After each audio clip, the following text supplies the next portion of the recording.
All right. You, you can go ahead and mute and cover up.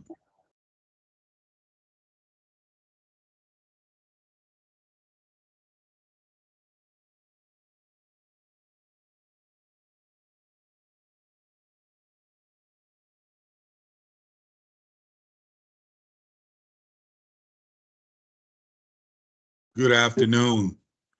Good afternoon. I'd like to thank you for joining us for our webinar on digital training for small businesses. Here at the Missouri MBDA Business Center, it is our goal and our efforts that we provide training to all businesses, learning to understand and navigate the new technologies that are out and how to promote your business through digital devices is important. So are excited to introduce to you Bill Ray from MoveWorth, which is a great company. Bill comes to us with a vast history of working in the public sector, in the political sector, and taking everything that he knows in the political sector, bringing it to a business realm, and be able to offer this wonderful training. Please take out your notes and your pens and your pencils and be ready. And I present to you Bill Ray. Thank you. All right. Thank you so much, Todd. Can everyone hear me? Todd, can you hear me? Yes, everyone can hear you. Okay, great, great, wonderful. Todd, thank you for the introduction. So glad to be here today.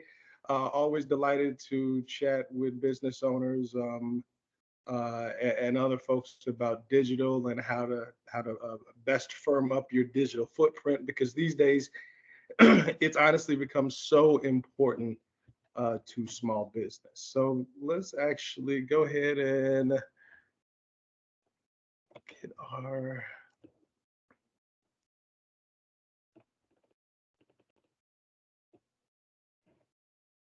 All right. Now, is everyone seeing the first slide on my slideshow?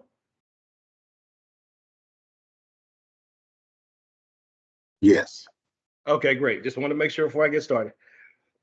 All right. Again, I want to thank Todd and thank the MBDA for allowing me this opportunity to speak with you all. This lunch and learn, I believe, is what we're on right now. And like I said, this is such an important time for small businesses as the business landscape really starts to change. So the work that we do at MoveWorth is directly around small business digital. So we offer a number of different digital trainings for small businesses, just so they can sort of understand how to set the foundation for having a great digital footprint for their business. So what we do is we really do everything we can to empower small businesses to take control of their digital footprint. Now, myself, again, my name is Bill Ray, and it's been a long, winding road for me to get to where I am right now. I've worked in, civic engagement from a very young age. Then, of course, went to college.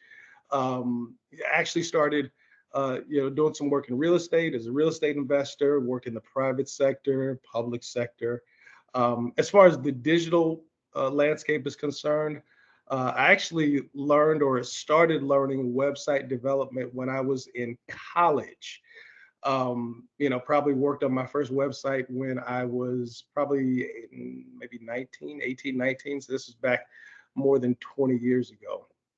I have a lot of history in this space, but before I continue, I would like to see who we have on the call here. I know we had a few people jump in, and I don't know if Todd, you can help me with this, but I'd love to hear, who people are, their names, maybe what their business is, and maybe where they're calling from and what they hope to get out of this lunch and learn training. So Todd, if you could give me a quick hand with that. Hopefully you're still on the I'm control. still here. They Okay. can please put your information in the chat. Okay. Put your information in the chat. That way we can see who you are, and you are welcome to come off mute, but we do use the chat feature.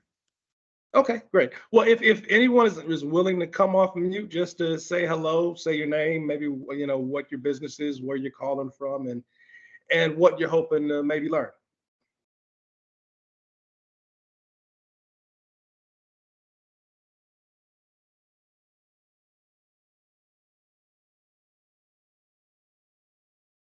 Anyone? All right. Well, if not, I will continue moving. All right. So, like I said, I've been in this digital space for quite some time.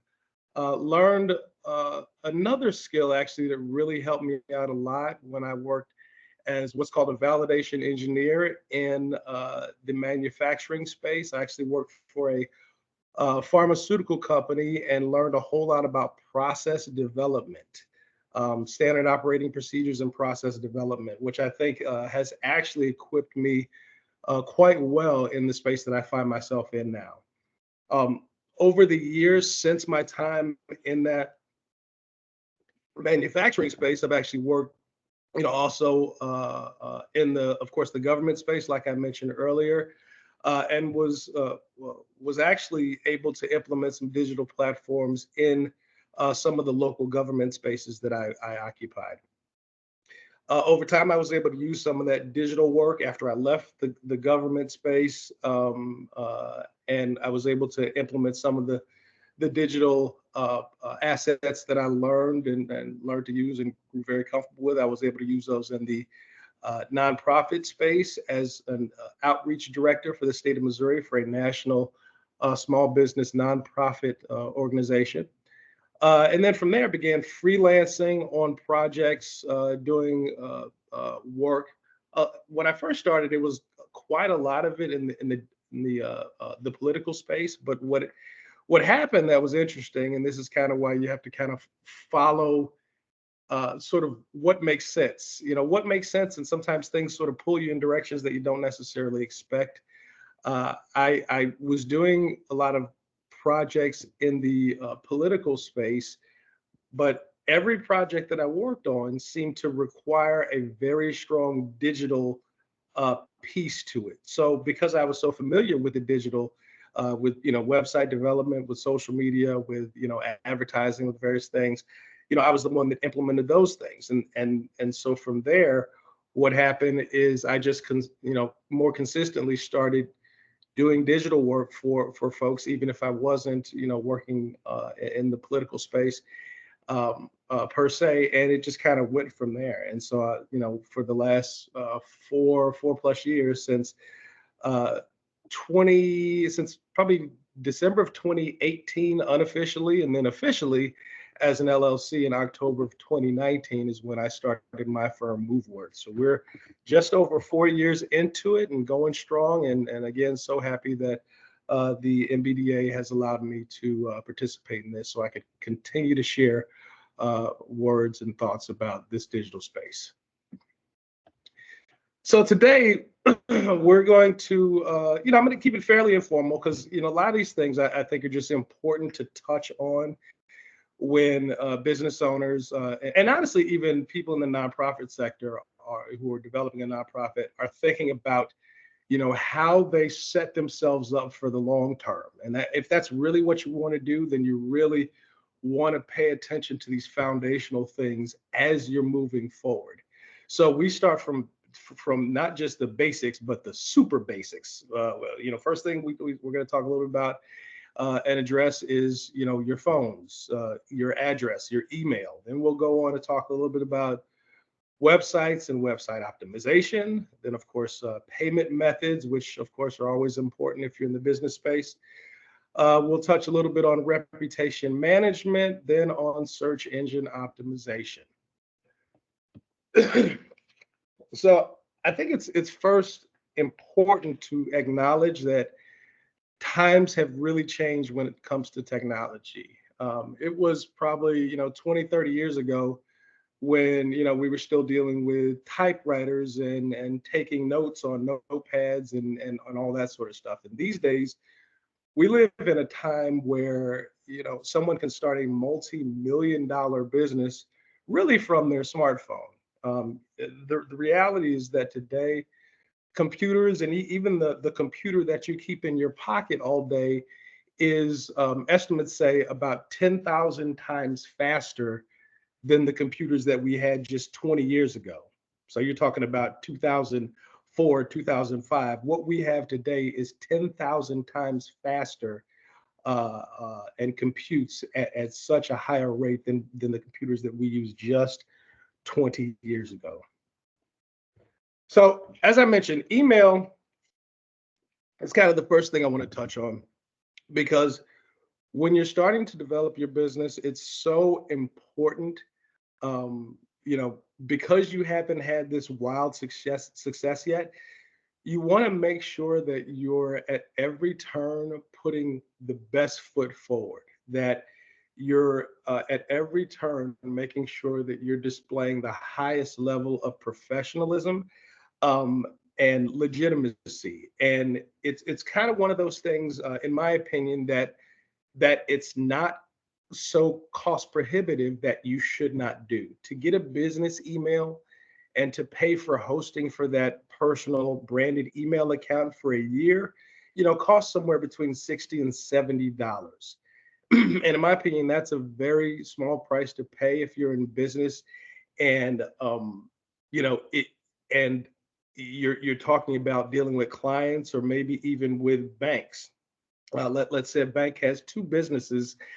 Both of them have very similar profiles. Both of them have very similar revenue. Both of them have been in business for the same number of years. If that bank has $20,000 left that it has to loan out for this quarter, and it has one of those businesses that has a Gmail account or an AOL account, and the other one has the more professional branded email account, it's not hard to see who the bank is likely gonna lean towards, because that business owner is taking just a little bit more effort to make sure that they are presenting themselves in a professional way. And even that there's some accounts, there's even some, I would say some, and I've seen this, there are some certifications and various things that you can't even get unless you have a branded email account for your business. And I don't, I should have pulled some examples of those, but I know that I've seen that even in the work that I've done. So as far as branded emails are concerned, most people will just, when they have a website, or if you're looking at getting a website, you'll use that same URL, that same domain name as the extension for your email account. And so you can, get those domain names, of course, from GoDaddy, from, sites like Namecheap. There's, tons of different sites to get them. And, just to get that domain name is going to cost you, anywhere from $10, $12 for the year up to maybe like $20, $22. So again, not cost prohibitive when it comes to, in my opinion, making your company look as professional as possible. Next item I'll touch on briefly is business phone. And I'm sure just like most people that start a business, we're in the cell phone age. You probably have everyone call your cell phone. That's the number that they call. That is your business phone number, no question. And that is, how myself and most people start out. But I would suggest to you that as you start to see daylight in the growth of your business, you should think about getting a designated number for that business. Now, recognize that getting a designated number doesn't mean that you have to get, a new cell phone or some sort of commercial phone system. You can have that designated number still ring to your cell phone. Some people use like a Google Voice number, which I think, if you're really sort of a one man or one woman business, then that's probably fine for you. Some people, like myself, my firm, we use a VoIP, a VoIP phone number from an online-based phone system. The one that we use personally is called Grasshopper. And what it allows you to do is a number of things. It allows you to set up the call times when calls will be connected to you. So let's say, for instance, your business opens at 8 o'clock and closes at 6. You can have it set up so you only receive calls that get forwarded to your cell phone for you to pick up between those times. And this is going to be something that's especially important if you have a family, you have a spouse, and they don't want you getting calls at 8 o'clock or 10 o'clock waking them up. You can have it so you have specialized times when those calls are received.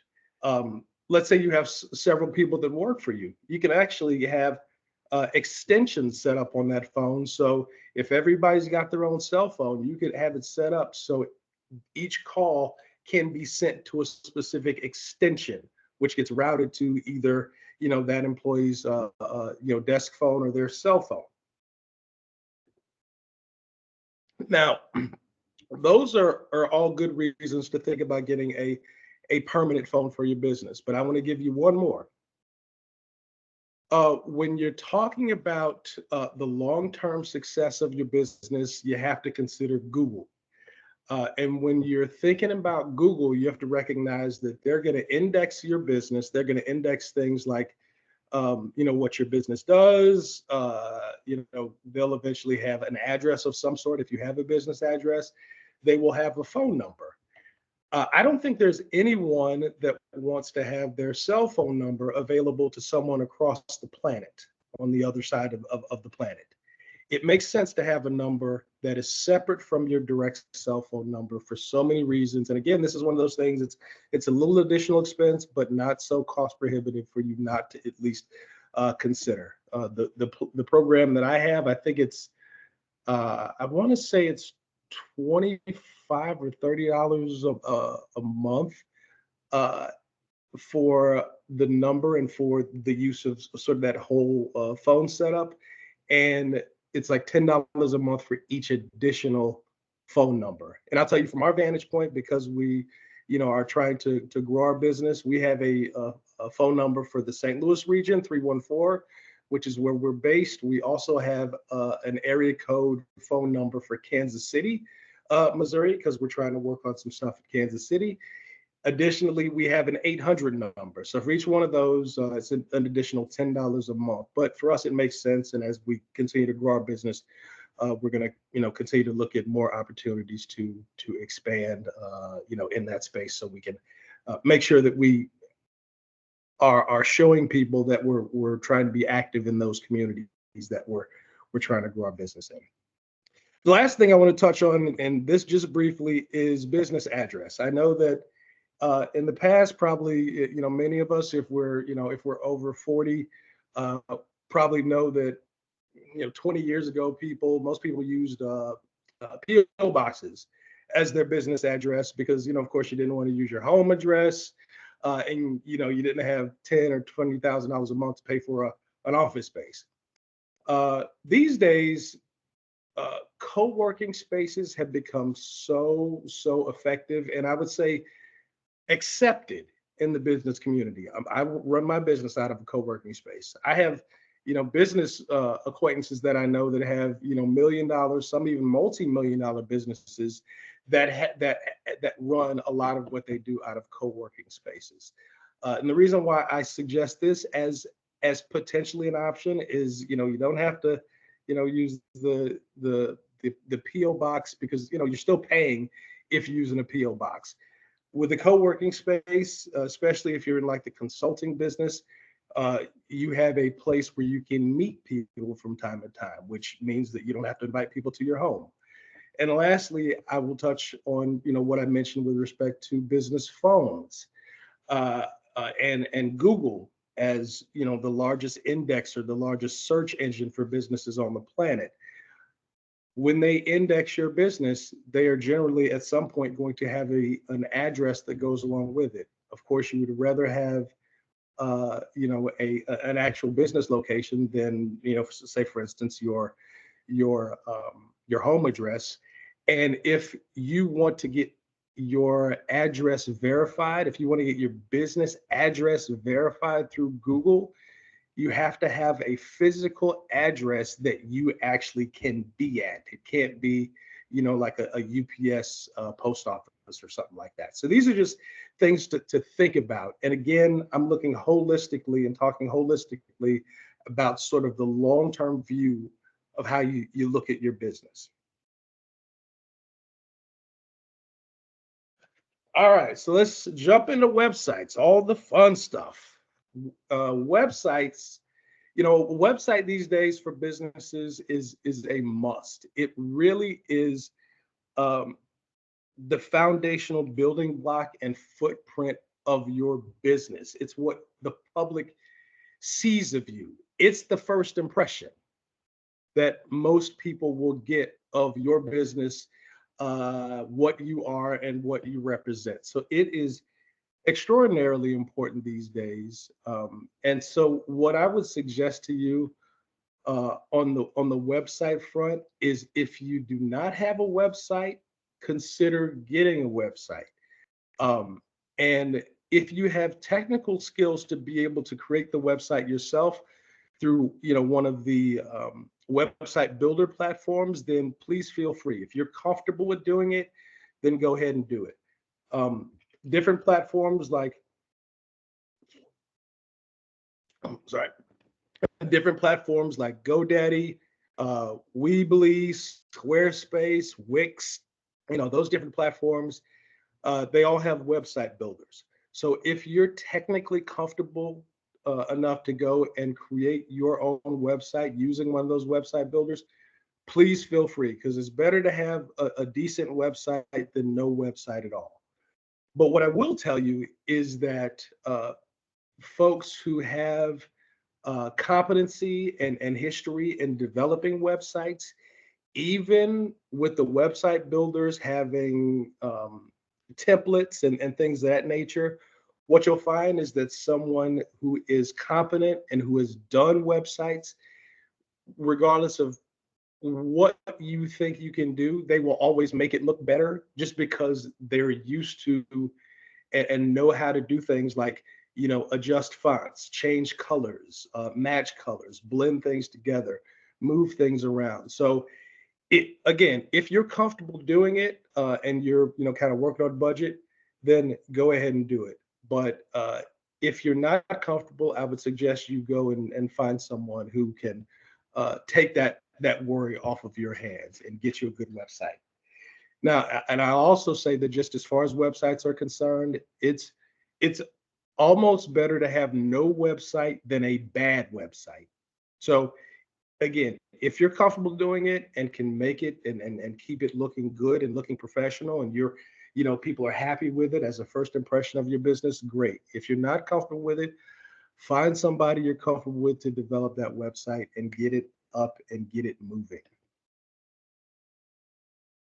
Okay, so now we've touched on the idea of getting a website. So now, as you're thinking about your website, and I would say this for people who are uh, either have a website, even if whether you don't have a website, or even if you have a website, um, these are things that you should think about. And if you have a website, maybe you can kind of review your website and make sure that you've considered some of these things. If you don't have a website and you're really thinking about getting a website up, these are some of the things that you should consider as you think about moving your website forward, regardless of whether you're going to create it or not. Now, business overview. You really want to think and know, what is the nature of your business? What is it that you're putting into the marketplace? Of course, that is foundational to how you connect to people. So you really need to have a clear understanding of what it is your business is trying to do. And I know that might seem very simple, but it's amazing how many people in the small business space, and even in the nonprofit space, haven't really put a lot of thought into exactly what their business is doing, whether they're selling something or whether they're, you know, it- so it's important. Dedicate some time to really thinking about what is the nature of your business. With that, you want to think about, what's your mission, what's your vision, what are the values of your business, and ultimately, who are your target customers? Um, your target customers, will help you frame, really how you want to speak about your business, because, how you appeal to them is really going to be indicative of how your business is able to grow. What are the goals and objectives for your website? What are your primary goals? Is it to inform the public, or is it to actually sell products or services? And if you're selling products or services, are you going to sell them and create a shopping cart, which allows you to have that transaction directly online? Or is it to give people information on what you sell so they can, come to you? Maybe you have a consulting business, so you don't have necessarily, a price schedule on the website. Or is the website just to generate leads so you can sort of pull them through whatever funnel to the next step of your sales process? So you need to think about those things. You want to think about, are there any specific measurable objectives that you aim to achieve through your website? Do you have a business that's been running for 10 years? You want to get a website because you really think you can increase sales by 20% or 30% or 40%. So you should think about, what is the purpose of the website? What are you trying to achieve? And that's going to really help you keep moving towards whatever that North Star is. Brand elements. Do you have existing brand elements? Do you have a logo? Do you have a color scheme that you've thought about? Have you thought about the typography, meaning the fonts that you want to use on that website? And this is why, this is sort of one of the areas that someone who is skilled in the website development space is important, because they're going to make sure that they take those brand elements and really spread them throughout the website so everything looks consistent.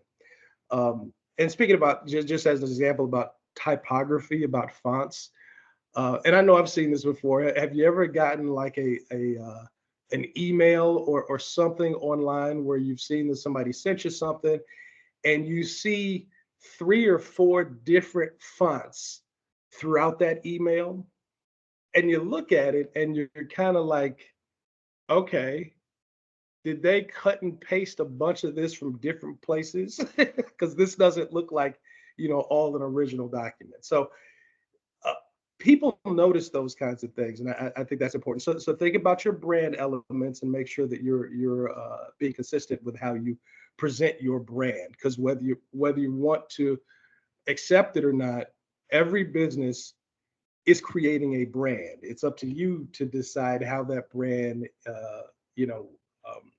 communicates to the public, and hopefully what the public sees from that brand. You want to look at and think about the tone and personality of your website, and different websites are going to have a different tone. If you have, let's say a solo business, let's say you're someone that has a credit repair business, and so you're just trying to reach out to people, to help them with improving their credit. A lot of times those businesses might build the brand really around themselves. So the tone and personality of the website and of everything they put out from the digital front is really about putting out themselves as, the face of that brand. But if you had, say for instance, I don't know, a grocery store, neighborhood grocery store, then the brand may not need to be connected directly to your personality. It may be about what you offer to that community. So you need to think about, again, how you want to communicate your self, your brand, your business to the public. A few more points. Competitor analysis. You want to know who your competitors are. And I would say, even in the nonprofit space, I know, the word competitor might seem weird when you're talking about a nonprofit space, but nonprofits are businesses. You need to know, what other people who are doing similar work in your space are doing.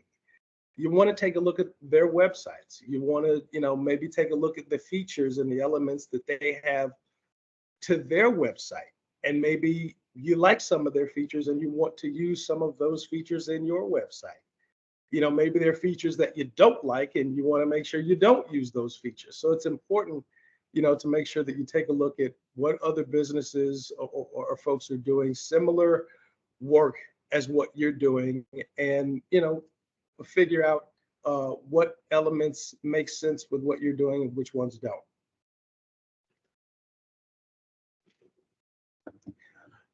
You want to think also about content strategy.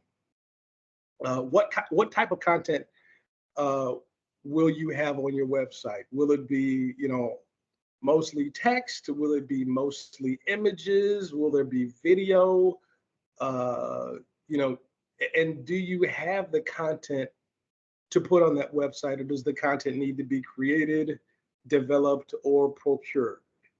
It's great if you are active, with taking videos and images and things like that. Then, say for instance, if you're making the website yourself, then you have a great bank of content to potentially use on your website. Likewise, if you're having someone else create your website for you, you have a great bank of content to offer to them to use on the website. What I would like to say about content, especially media content, meaning images and video, is that that media, just like I referred to websites earlier, it's almost better to have no website than a bad website. Kind of speaks the same to images and video. If you're going to use images, if you're going to use video, it's important that those images be solid images, well lit, good composition, things of that nature. Same with videos. Solid video, no blurriness, well lit, good composition, not a whole lot of background noise and things of that nature. These things are important. It's important to make what you're putting out to the public look as well thought out and well planned as possible.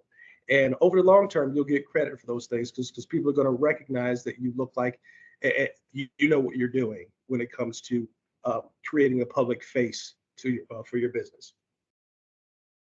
All right, functionality and features. What specific functionalities do you want or do you think you need for your website? Like I asked earlier, about products and services, you want to think about, do you want to have actual e-commerce capabilities on your website? Do you want people to be able to purchase directly on the website, or are they purchasing outside of the website after you've had contact with them?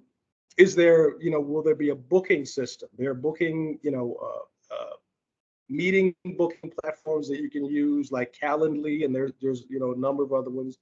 But do you want to have those types of things integrated in your website so people can actively book you online? Are you going to have blogs, where you do a monthly blog or a biweekly blog, and you have to think about how that figures into your work schedule. You want to think about, are there any specific tools or systems that you might want to have integrated with your website?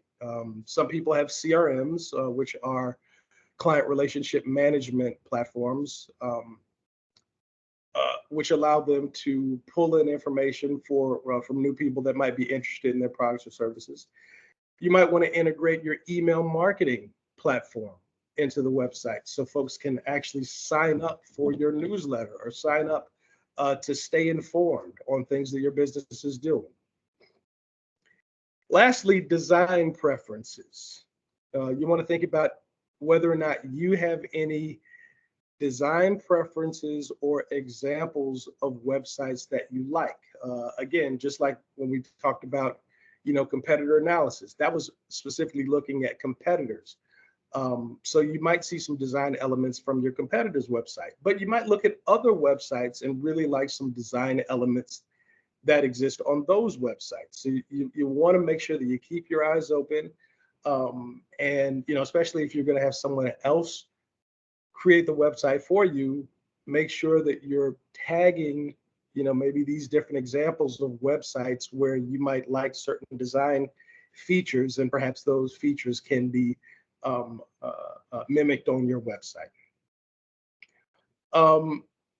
How do you envision, this is sort of a broader thought, for sort of a 30,000 foot thought. How do you envision the user experience, and how will they navigate your website? And that this is really, sort of,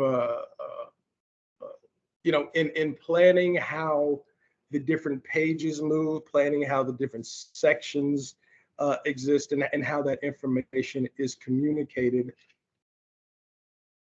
to the site visitor. So with that said, what I wanted to list here is really a list of web pages or sections for a website that you might consider having on your website. And some of these are very elementary, others, maybe you hadn't thought about, but, this is just a general list of maybe some of the top things that you might consider, top pages or sections that you might consider for your website. Homepage, of course, that's the main page, landing page, where people generally will go to first. The about page, again, this is, for me, this is always one of the interesting pages to talk to people about. If you remember just a couple minutes ago when I talked to you about the tone of the website, and how somebody who is has a credit repair business, where the business is really about them sort of promoting themselves and their abilities, might be very different than another business. So in that about section, what you talk about might be very different from one website to another, and depending on whether you as an individual, as an owner of that business, really want to push yourself out there, or if you really want to talk about, the business itself, the values of the business, and what you hope to deliver to your customers and clients. Services and products. Of course, here you want to have and list your services or products. One of the things that I found that business owners, interestingly enough, don't often give enough thought to is an actual real description of what their service or product is. And that you would, probably some people would be like, no, people know that. People don't always think about the detail that someone who is spending their money will expect to hear about that service or product. So I think that's where the separation is. I think, business owners are thinking about it how they think about it, and people who are spending their money are thinking about it in terms of what is this going to do for me. So you need to really make sure that you're, when you're creating those service and product descriptions, that you're answering that question. What is this product or service going to do for my potential customer?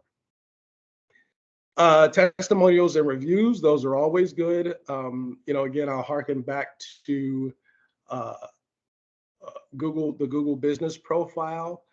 Google Profile is a great place to get your reviews posted.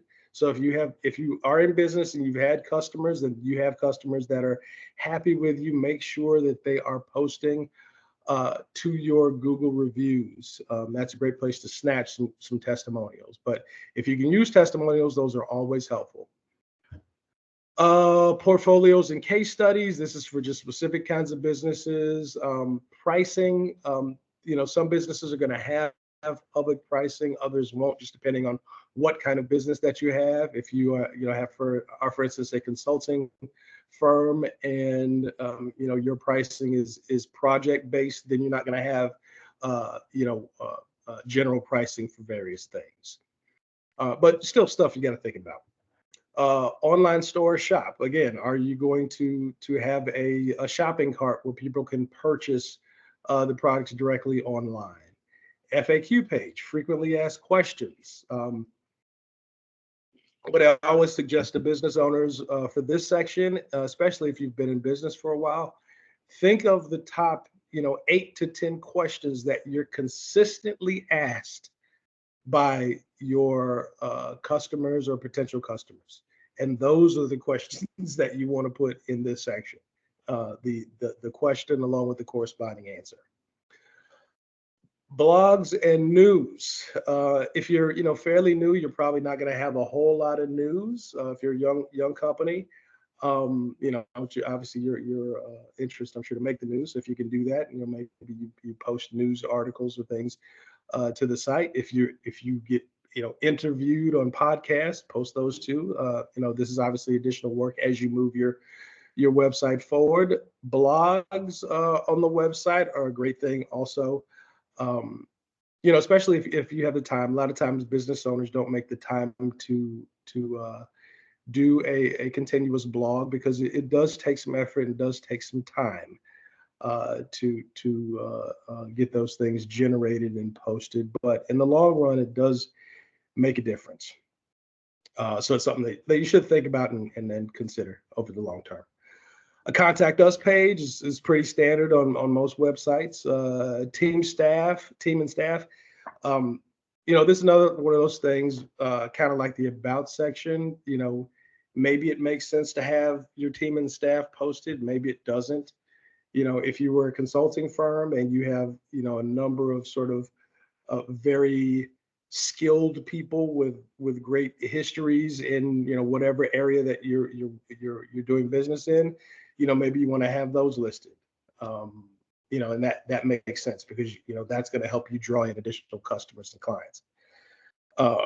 Events and workshops, maybe you have those, maybe you don't. Gallery, if you have a visual business, or even honestly a contracting business. If you're in, let's say for instance, demolition, you may have a gallery of some of the big projects that some of the 10-story, 5-story commercial properties that you've brought to the ground. So, galleries can be used in a number of different ways.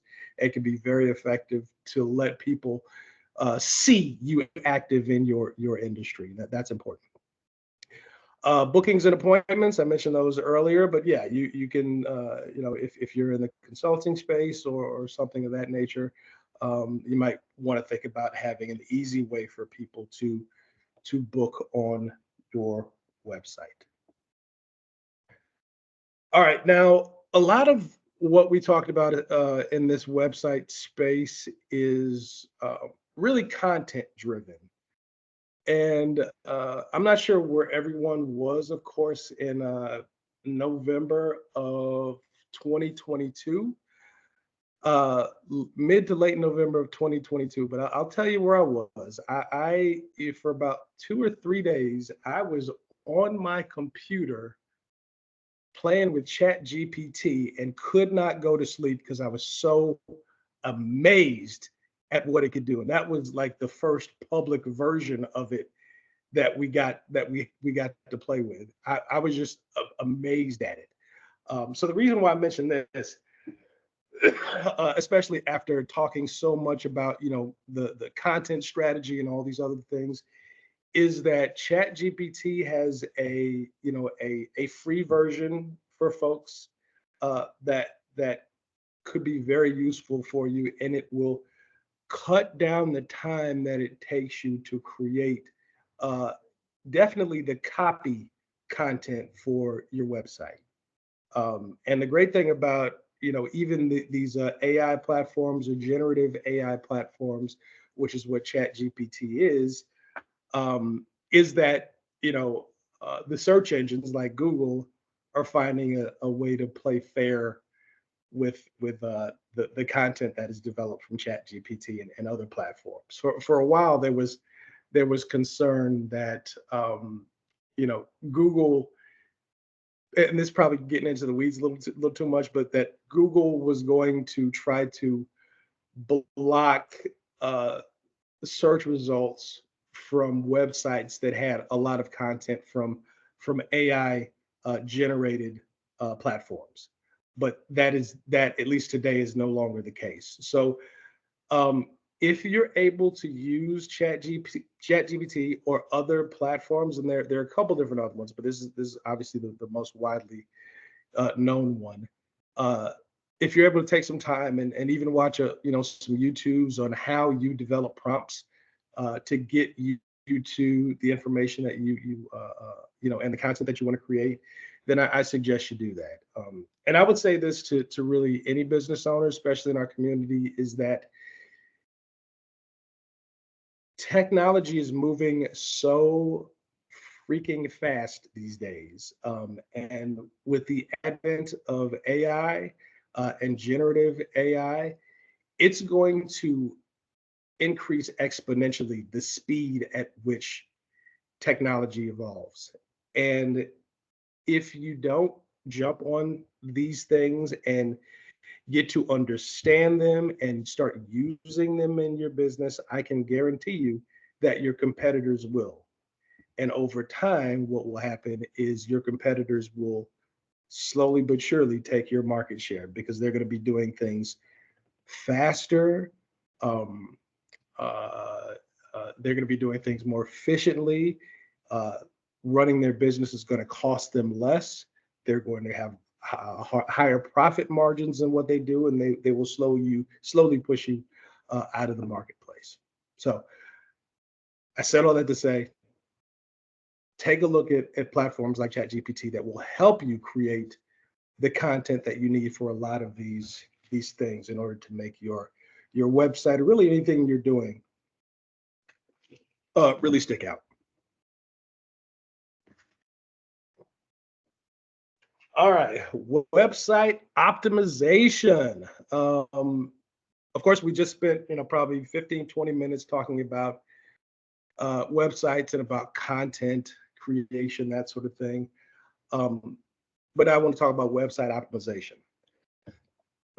What I want you to really understand and recognize is that especially if you get somebody else to develop your website for you, please recognize that website optimization is different than website development. So just because someone has created the website for you does not mean they have optimized the website for you.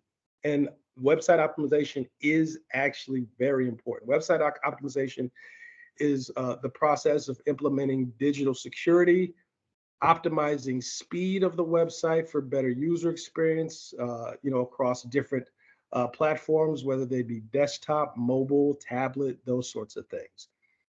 And when we talk about website optimization more holistically, we're talking about everything from, optimization between desktop and mobile. We're talking about the speed of that website on desktop and mobile, both being up to par. We're talking about user experience on desktop, mobile, tablet. We're talking about bounce rates.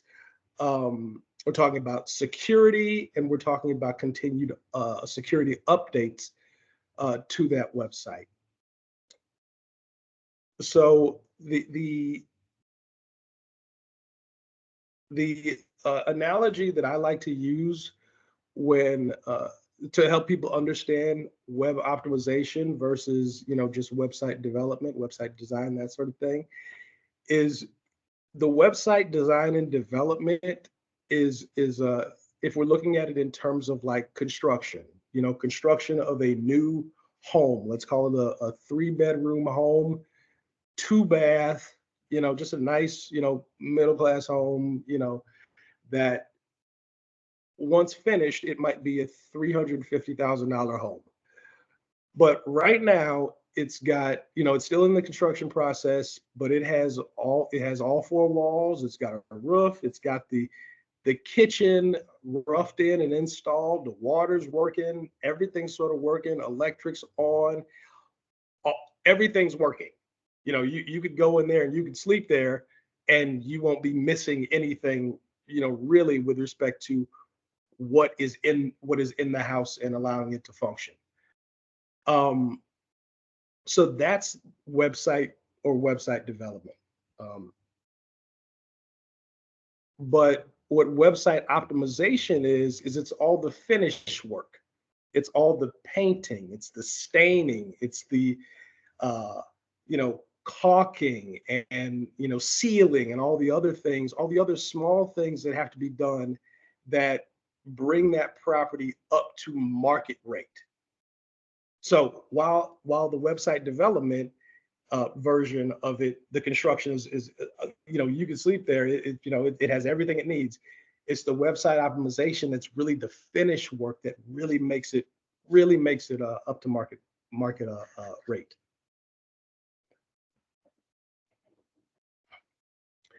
All right, now let's touch a little bit on payment methods.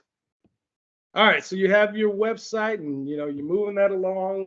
Let's say you have a consulting business or whatever it is. It really doesn't matter. It's really important to make sure that you give your clients and your potential clients as many payment options as possible. Within reason, obviously. There are probably hundreds of different payment options, but you want to make sure that you're having payment options that that your customers use frequently. And from one business to the other, those payment options may be different.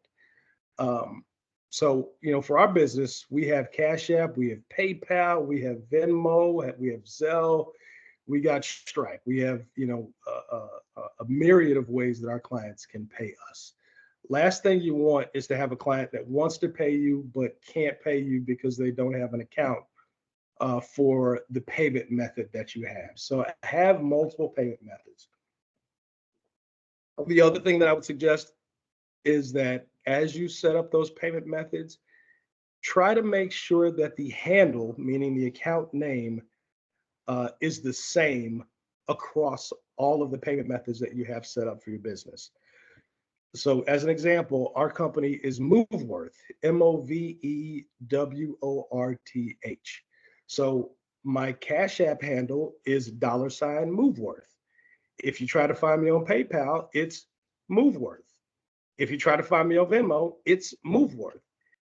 I guarantee that in the long run, doing this small thing will save you a whole lot of headache. And just to stress how important online payments are, or these different payment methods, it's estimated that by 2040, 95% of purchases globally will be facilitated online. And I'm going to repeat that. By 2040, it is estimated that 95% of purchases, and that's all purchase transactions globally, will be facilitated online. So you want to make sure that your business is in a place to accept payments where your customers are.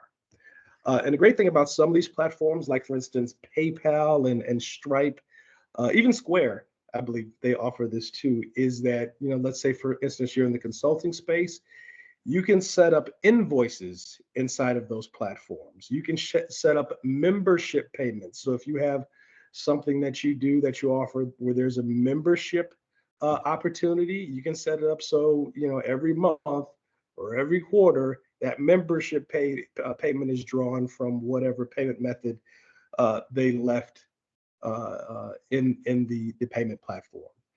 You can also set up payment plans. So just keep in mind these things are out there, and make sure that you have enough ways for your clients to be able to pay you. Now, I see I know we're running low on time a little bit, so I'm going to run through these pretty quickly. Online reputation management. Online reputation management these days is so important. In a lot of ways, it's really the new word of mouth when it comes to the business community. So people will go to Google and they will check your Google reviews. And if they don't like what they see, they're going to go somewhere else. But that's why it's so important to make sure that, once you're up and in business, make sure that you have your Google set up. I would even make sure you have Yelp set up, and Facebook, and all these platforms set up. And I would say that it's very important to take an active, not a passive, but an active role in your reputation management. one thing that I make sure that I do, and I need to, get on a couple of people that I've done work with thus far, is every client that we know that we've done an outstanding job for, that we know that they're happy with our work, we make sure that they give us a Google review. And we'll stay on them. I had, one client that I've been on her for, uh, I hate to say it, probably like 6 or 7 months. And I finally got her to give me a review this past Monday because we had an in-person meeting. So I made her do it while we were in the meeting. But it's these things are important. And I'll just use a quick example as we're running, I know a little low on time. I use a quick example. If you have two, let's say, sort of commodity businesses, you have two businesses that are, both lawn care businesses. They all they do is cut grass. Um, but you have one, and the cost is the same. Their ability to, schedule is about the same. One has no reviews, and the other has 50 5-star reviews. It's not hard to see who people are going to choose. That's an easy call. So make sure you if you haven't already, if you're in business, make sure you get your Google profile set up. Make sure you have your email set up. Make sure you have your all those things confirmed, because in the long run, this is something that will help you. And even beyond online reputation management, you'll be able to use the Google Analytics and things of that nature to have you better understand who your clients are. So I think this is probably the last slide that I have. As you're making sure that you're in Google, it's going to be important to know whether or not Google likes you, whether Google likes your business, likes what you have in the internets, so to speak. You could have a great website that's secure and fast, optimized, and all of that, but it means nothing if your customers can't find you. Now, I'm sorry. No, I was going to say, no, go ahead and make your statement. I was going to wrap us up here. We get no Okay. close to time. And I Okay. don't, Yeah. Well, how about this? Like, I'll go ahead and just say a couple things real quick on Google, on SEO. That this is a specialized area, and just like website optimization, SEO. Don't assume just because somebody has created your website that they've done SEO. SEO is a specialized area, and it's really about making sure everything that is used to compose your website, everything is used to create your website, is correctly labeled.